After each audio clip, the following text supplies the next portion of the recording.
আসসালামু আলাইকুম, welcome back to my channel রান্নার সন্ধানে।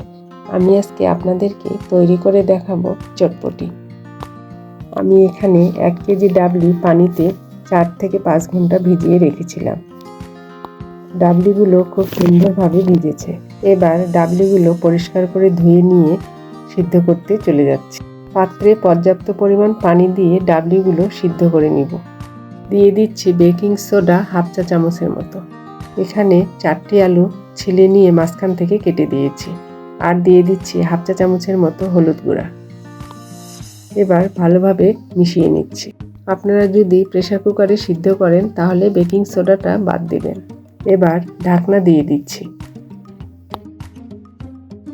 ডাবলিগুলো বলক চলে আসলে ঢাকনা তুলে নেড়ে দিতে হবে।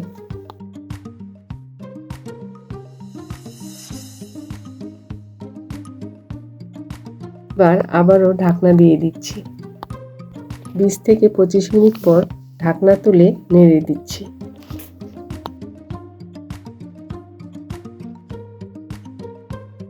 একটা ডাবলি তুলে হাত দিয়ে চাপ দিয়ে দেখাচ্ছি কত সুন্দরভাবে সিদ্ধ হয়েছে। আর আলুটাও ভালোভাবে সিদ্ধ হয়েছে। আমি আরও একটা ডাবলি হাত দিয়ে তুলে দেখাচ্ছি কত সুন্দরভাবে সিদ্ধ হয়েছে। এখন চুলা অফ করে দিব। এদিকে আমি তেঁতুল কুসুম গরম পানি দিয়ে ভিজিয়ে রাখবো।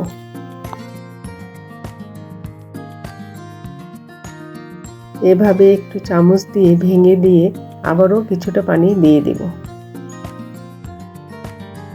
তেঁতুলটা আমি 10 মিনিটের মতো ভিজিয়ে রাখবো।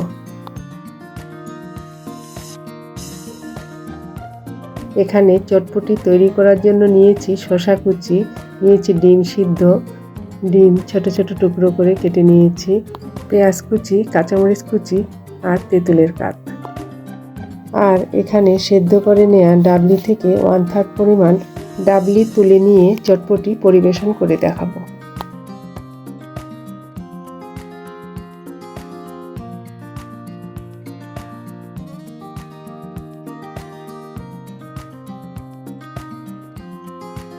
তেঁতুলের পিউরিটা আমি ছাঁকনি দিয়ে ছেঁকে নিয়েছি।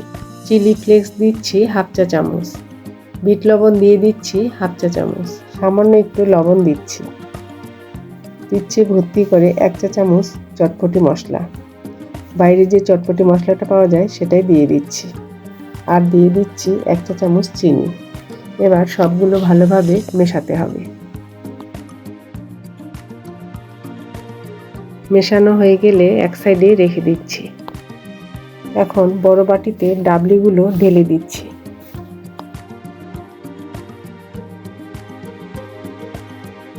এবার এখান থেকে আলুগুলো তুলে নিয়ে একটু ভেঙে দিচ্ছি।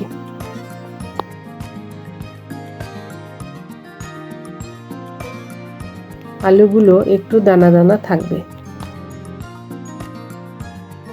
এবার আলু ডাবলির সঙ্গে মিশিয়ে নিচ্ছি।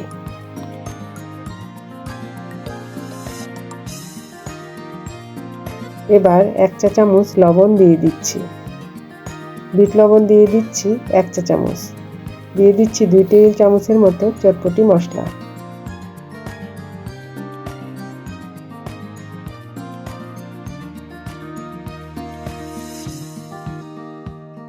এবার কিছুটা পেঁয়াজ কুচি দিয়ে দিচ্ছি।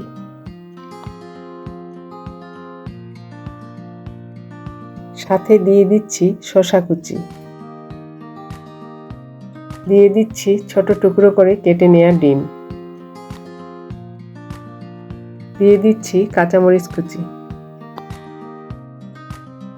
তেঁতুলের টক দিয়ে দিচ্ছি 3 টেবিল চামচের মতো।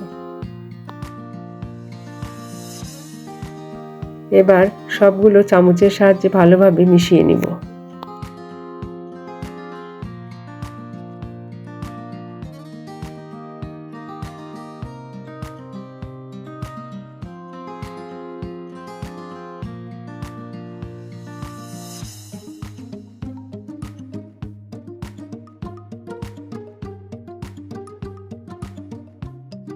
আমার ভালোভাবে মিশিয়ে নেওয়া হয়ে গেল।